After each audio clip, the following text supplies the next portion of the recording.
Now, whether the Bible God is correct, or the Quran is correct, or the Buddhist is correct, or the Jewish is correct, it's entirely up to God to prove his power, his omnipotency, his omniscience. He has to prove his abilities by exterminating the rest of the people, and not necessarily man taking it upon himself to go out there and kill and destroy people in order to fulfill God's dream.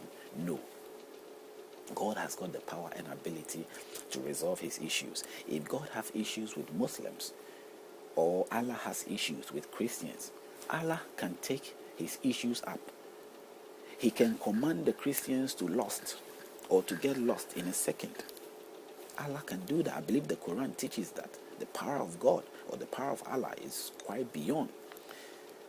He can bend, wherever the Christians are, he can command them and put fire into wherever they are and destroy them and leave only the Muslims to exist on earth.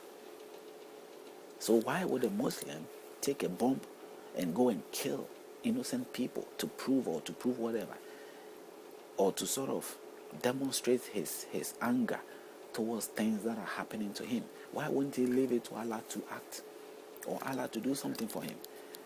And sometimes you see how stupid people have become by doing that, and you realize that maybe there is no Allah after all.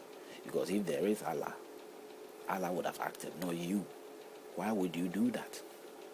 Allah is more powerful. Allah will do something which will not harm anybody, and he can act which will, you don't have to worry yourself. But you are saying that Allah is worried, Allah is troubled, Allah hates this people or that person, and so you have taken upon yourself to act for Allah. And going to look into it, you realize that you have done something that Allah didn't ask you to do. You did it yourself. Because you see, even in the Quran, it says that evil is in us, that we normally do evil ourselves. So also comes to the Bible, where people choose to sort of frustrate other people and to be mean in certain ways in the name of God, because the Bible teaches them that you have to isolate yourself from your enemy or those of the world. Whatever that world is, the explanation is there. It gives you somehow, some point, it is explained in the New Testament what the world means. I think Jesus even made this, explain it to his disciples. And anything outside of Christian is the world. So they have chosen the world, as we are saying that the world is outside us, and people who are not Christians, we have to separate ourselves from them. We have to build our life away from them. Yet you have to go there and call the same people into your home and embrace them, ask them to convert to become Christians. The same thing with the Muslims. The Muslims' agenda is to make the whole world Islamic. The Christian agenda to make the whole world Christianity. The Jewish agenda to make the whole world Jewish. The Buddhist agenda to make the whole world Buddhist. So none of these people agree on any grounds, but yet they will claim that they agree. They claim that they are seeking for the same God. They claim that they are being inspired by the same God. How crazy can this be?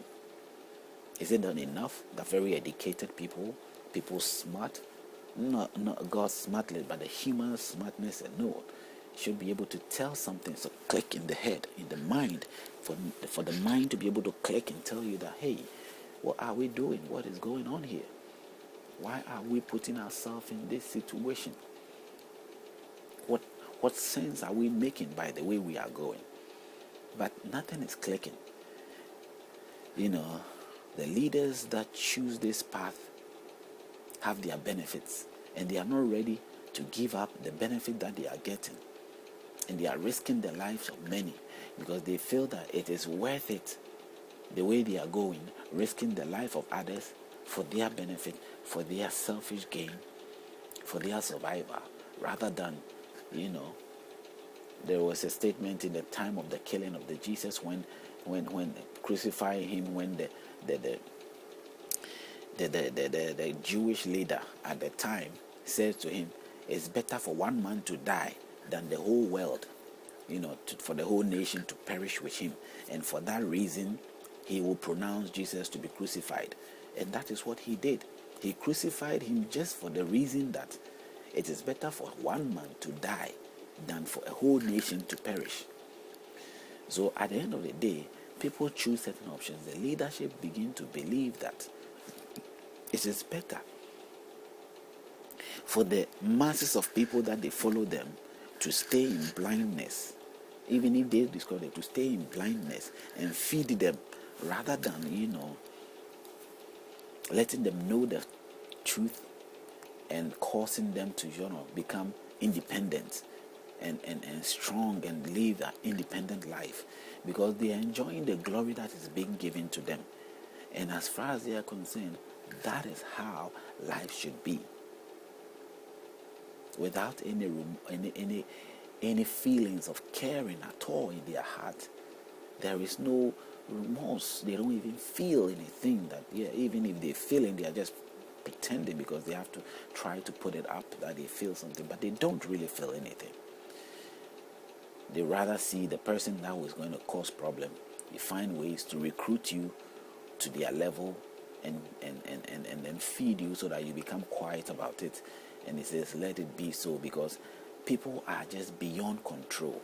I know that people are beyond control. There are most people do not have the self-control, and the leadership also sometimes abuse the idea of self-control. Whilst they abuse it themselves, they keep themselves in hidden, closed places, and they criticize and judge others. But at the end of the day, we have to find out what is abuse, what is being abused. Whatever you like, whatever this body demands, you must have it. But you must be able to know that I have had enough. Whether it's been food, or it's been money, or it's been sex, or it's been children, or it's been whatever it is that you are doing, it's been work, your body, you should be able to have the strength to say that I am tired personally.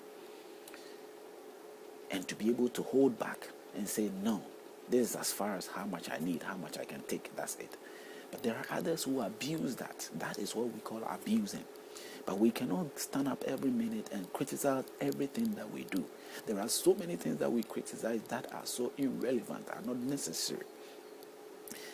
But we have set boundaries. Boundaries that are also not necessary. Sometimes the boundaries go beyond.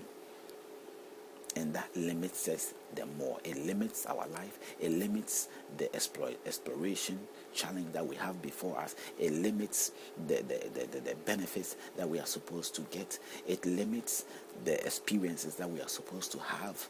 It limits us in so many ways. And that becomes a big blow to us. And it makes us slow in catching up, in discovering what we want to discover. But we don't even realize these things. And to my view, I believe that we have to think these things through. To my humble greetings and my humble, detailed explanation of all these things, I believe I've been able to make a slow, gradual impact to myself. And anybody who ends up having the patience to just listen to this video of mine, I may not look appealing and attractive to the eyes, but what you see is what you get. I don't think that attractiveness matter. The details of these things is what matters. The words that I may put forth. There are some great people that we may admire that the beauty doesn't come in. There are musicians that we follow, we like their music, that does not even have the little bit of beauty or attractiveness in their lives, but we enjoy their music as long as the impact of something little that is being said makes sense, as long as we have the patience to listen to that music. Maybe we were walking and we were listening and we got a grip of it. That is the idea. It may not come with music background or anything to attract, but if you have the patience like I did sitting down to sort of open up to all these things that become serious, I'm sure you will also, doing the same thing, you will benefit and see the good things that come out of it. Thank you.